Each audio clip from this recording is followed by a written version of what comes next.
देख रहे हैं सी न्यूज़ भारत। मैं हूं आपके साथ उज्जवल सिंह। रुक करेंगे यूपी बुलेटिन का। यूपी बुलेटिन में बात होगी बदायूं की, जहां बदायूं में चेकिंग के दौरान खनन ट्रक ड्राइवर ने पीटीओ अधिकारी के ऊपर की गाड़ी चढ़ाने की कोशिश। साथ ही बात होगी बुलंदशहर की, जहां खानपुर में युवक की बेरहमी से पिटाई का वीडियो सोशल मीडिया पर वायरल हो रहा है। ऐसी तमाम खबरों पे करेंगे विस्तार से चर्चा। बदायूं के वजीरगंज थाना क्षेत्र में चेकिंग अभियान के दौरान एक खनन ट्रक चालक ने पीटीओ अधिकारी पर ट्रक चढ़ाने की कोशिश की, जिससे मौके पर अफरा तफरी मच गई और बड़ा हादसा टल गया। बताया जा रहा है कि कार्रवाई से नाराज चालक ने तेज रफ्तार में ट्रक अधिकारियों की ओर दौड़ा दिया, लेकिन अधिकारियों ने किसी तरह अपनी जान बचा ली। घटना के बाद कंट्रोल रूम के जरिए पुलिस को सूचना दी गई, जिसके बाद आरोपी चालक को दबोच लिया गया। ट्रक को बगरैन चौकी सुपुर्द कर आगे की कार्यवाही की जा रही है। जिस तरीके से आप लोग जो चेकिंग कर रहे थे तो एक ट्रक का बताया जा रहा है कि आपको कुछ चढ़ाने का प्रयास किया गया। सर, क्या पूरा मामला है कि कल रात्रि हम लोगों की ड्यूटी लगाई गई थी जॉइंट चेकिंग के लिए आंवला बॉर्डर पे, और बदायूं और जनपद बरेली के जो अधिकारी हैं पीटीओज एंड ART सबकी इनकी ड्यूटी लगाई गई थी, जिसके तहत हम लोग चेकिंग कर रहे थे सुबह में आंवला साइड में, ये जो बरेली बॉर्डर पे, बदायूं बॉर्डर पे। और इसी में एक खनन की हमें गाड़ी बिना नंबर की दिखाई दी हमारे पीटीओ श्री विनय कुमार मिश्रा जी को, और उन्होंने जब गाड़ी को रुकवाने का प्रयास किया तो वो उनके वाहन को टक्कर मारते हुए आगे निकल गया, जिसके संबंध में बदायूं कंट्रोल रूम और बरेली कंट्रोल रूम दोनों को सूचना दी गई पुलिस को, और जिसके क्रम में पुलिस द्वारा जो है हमें पूरी सहायता प्रदान की गई। और ये जो वाहन जो है ये सिरौली रोड पे और इधर बगरैन के पास ये सब पुलिस की बैरिकेडिंग वगैरह तोड़ते हुए ये सब इधर बरगैन चौकी के पास पकड़ा गया पुलिस की सहायता से, और अब इस प्रकरण में जो है विधिक कार्रवाई की जा रही है। बदायूं से सी न्यूज़ संवाददाता प्रताप सिंह की रिपोर्ट। बरेली शहर में लगातार गिरते भूजल स्तर और बढ़ते जल संकट को लेकर अब पत्रकारों ने भी मोर्चा संभाल लिया है। स्वास्थ्य सेतु चैरिटेबल ट्रस्ट के बैनर तले पत्रकारों और सामाजिक कार्यकर्ताओं ने जिलाधिकारी को ज्ञापन सौंपकर शहर में धड़ल्ले से चल रहे कार वॉशिंग सेंटरों पर कार्यवाही की मांग उठाई। ज्ञापन में कहा गया कि भीषण गर्मी के दौरान में जहां आम लोग पीने के पानी के लिए परेशान है, वहीं दूरी और शहर के कई वॉशिंग सेंटर प्रतिदिन हजारों लीटर पानी बर्बाद कर रहे हैं। आरोप लगाया गया कि कई सेंटरों पर बिना किसी जल संरक्षण व्यवस्था के खुलेआम पानी बहाया जा रहा है, जिससे आने वाले समय में जल संकट और गहरा सकता है। पत्रकारों ने प्रशासन से मांग की कि शहर में संचालित सभी वॉशिंग सेंटरों की जांच कराई जाए और नियमों का उल्लंघन करने वालों पर सख्त कार्रवाई की जाए। साथ ही पानी बचाने के लिए रिसाइकलिंग सिस्टम अनिवार्य करने और जल संरक्षण को लेकर जन जागरूकता अभियान चलाने की मांग की गई। पत्रकारों ने साफ कहा कि पानी की बर्बादी किसी भी कीमत में बर्दाश्त नहीं की जाएगी और इस मुद्दे को लगातार उठाया जाएगा। बरेली से सी न्यूज़ संवाददाता BS चंदेल की रिपोर्ट।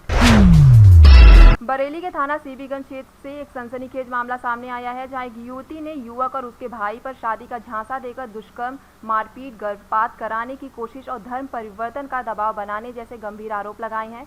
पीड़िता ने पुलिस अधिकारियों को शिकायती पत्र देकर आरोपियों के खिलाफ सख्त कार्रवाई की मांग की है। पीड़िता के मुताबिक वह गुरुग्राम की एक निजी कंपनी में गार्ड की नौकरी करती थी। इसी दौरान उसकी मुलाकात एक युवक से हुई, जिसने अपना नाम राजगुप्ता बताया। नौकरी छूटने के बाद युवती बरेली लौट आई, लेकिन आरोपी लगातार उसके संपर्क में बना रहा और शादी का भरोसा देकर उसके करीब आता गया। आरोप है कि मार्च 2024 में आरोपी बरेली आया और नौकरी दिलाने व शादी का झांसा देकर रामपुर हाईवे पर कार में उसके साथ दुष्कर्म किया। युवती के गर्भवती होने पर आरोपी उसे गुरुग्राम ले गया, जहां दोबारा दुष्कर्म किया और गर्भपात कराने का प्रयास भी किया गया। बाद में शिकायत होने पर आरोपी ने मंदिर में शादी की, लेकिन बाद में उसे मजाक बताकर संबंध से मुकर गया। युवती ने बताया कि 17 फरवरी 2025 को उसने एक बेटी को जन्म दिया। इसके बाद आरोपी और उसके परिवार वालों ने बच्चे को अपनाने के बदले मुस्लिम धर्म स्वीकार करने का दबाव बनाया। इनकार करने पर उसे प्रताड़ित किया गया। पीड़िता का कहना है कि आरोपी कई बार उसके घर पहुंचा, मारपीट की और जबरन संबंध बनाए। साथ ही गर्भपात की दवा खिलाने का भी आरोप लगाया गया है। फिलहाल पीड़िता ने पुलिस प्रशासन से आरोपी राजगुप्ता उर्फ यक्कूम सैफी और उसके भाई अकरम सैफी के खिलाफ मुकदमा दर्ज कर कड़ी कानूनी कार्रवाई की मांग की है। बातचीत करते रहे। मुझे कुछ टाइम के बाद पता लगा कि मैं प्रेग्नेंट हूँ। प्रेग्नेंट होने के बाद मैंने इससे बोला कि मैं शादी करना चाहती हूँ, तो इसने बोला बच्चा गिरा दो। मैंने बोला बच्चा नहीं गिराऊंगी मैं, मुझे शादी करनी है। तो इसने बोला कोई बात नहीं, मेरे पास थोड़ा भी पैसों का बजट नहीं है, तुम जो है शादी मंदिर में कर लो मेरे शादी। मैंने कहा ठीक है, मैंने शादी मंदिर में कर ली, सारी चीज़ें हो गई। हम लोगों ने वीडियो बनाई इंस्टाग्राम पे गेरी। मेरे से शादी से पहले मैंने इससे पूछा कि तुम्हारी फैमिली में कौन कौन है। बोला मैं अनाथ हूँ, मेरी माँ के सिवा कोई भी नहीं है, और मेरी माँ भी इतना मुझसे मतलब रखती नहीं, मैं बिल्कुल ही अनाथ हूँ। मैंने ठीक है कोई बात नहीं। अब आप इससे आने के बाद में हम लोगों ने शादी वादी कर ली, वीडियो वगैरह जब इंस्टा पे डाली तो मेरे पास में फ़ोन आया इसके भाई का। उसने बोला कि आपके साथ जो लड़का है फ़ोटो में वो कौन है, आप जानते हो उससे? मैंने हाँ मैं जानती हूँ, मेरा हस्बैंड है ये। तो बोला, मैंने कहा आप कौन बोल रहे हो? उसने बोला कि मैं इसका भाई बोल रहा हूँ। तो मैंने कहा ये तो अनाथ था, इसका भाई कहाँ से हो गया? फिर मैंने लड़ाई झगड़ा करा, मैंने कहा तुमने मुझसे झूठ बोल के शादी करी है।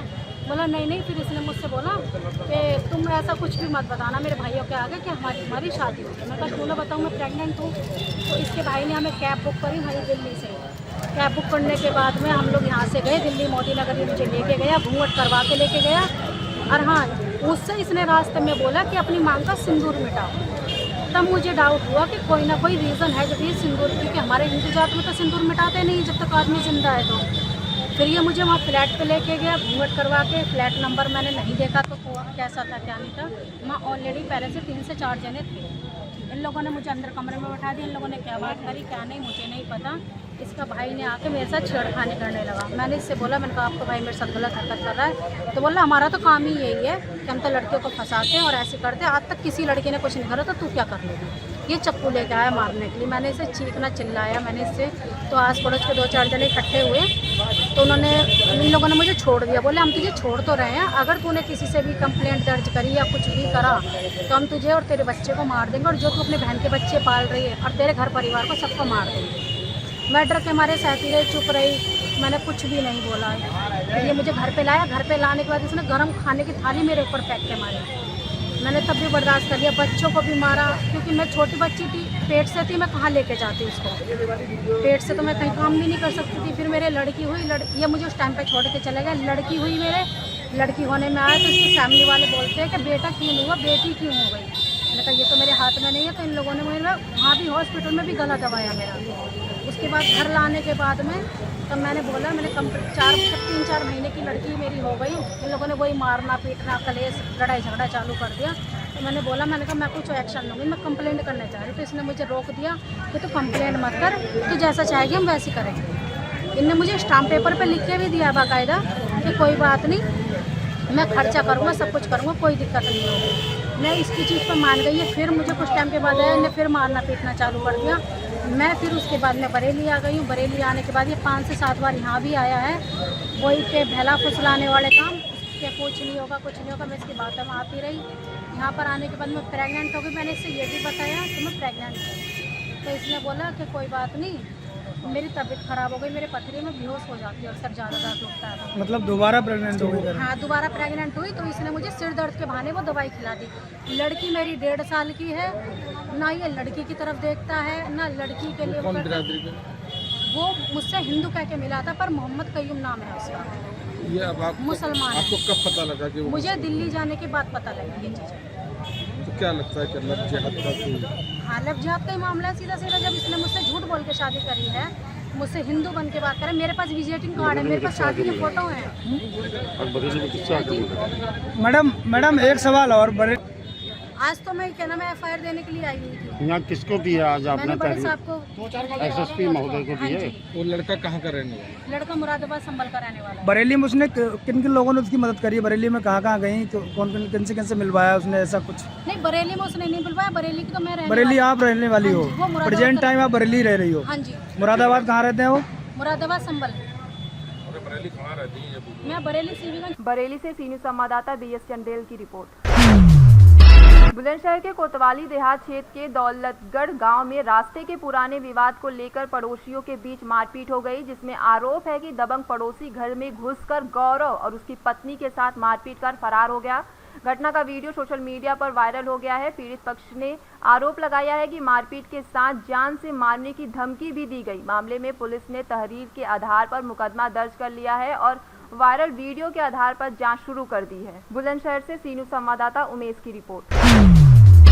बुलंदशहर के खानपुर थाना क्षेत्र के गांव गुरावली में एक युवक की बेरहमी से पिटाई का वीडियो सोशल मीडिया पर वायरल हुआ है, जिसमें दबंगों द्वारा लाठी, डंडों और लोहे की रॉड से हमला करते हुए देखा जा सकता है। बताया जा रहा है कि यह घटना पारिवारिक विवाद के चलते हुई, जिसमें पीड़ित पर जानलेवा हमला किया गया। पीड़ित की तहरीर के आधार पर पुलिस ने मामला दर्ज कर लिया है और आरोपियों की तलाश शुरू कर दी है। शिकायत में यह भी आरोप लगाया गया है कि हमले के दौरान धारदार हथियार और पिस्टल भी तानी गई। मेरा नाम अंकित शर्मा। कहाँ से आए हो? गुरावली से आया हूँ। क्या हुआ था, कैसे झगड़ा हुआ? ऐसा मैं दुकान पर गया दूध की चैन। ये पहले से एक तो मनीष है और एक बन्नू चेतक है। इन दोनों ने पहले मैं उनका दूध की तैयारी करा, पर तो इन्होंने मेरे कान पे पिस्टल लगाई। इन पे पहले भी वो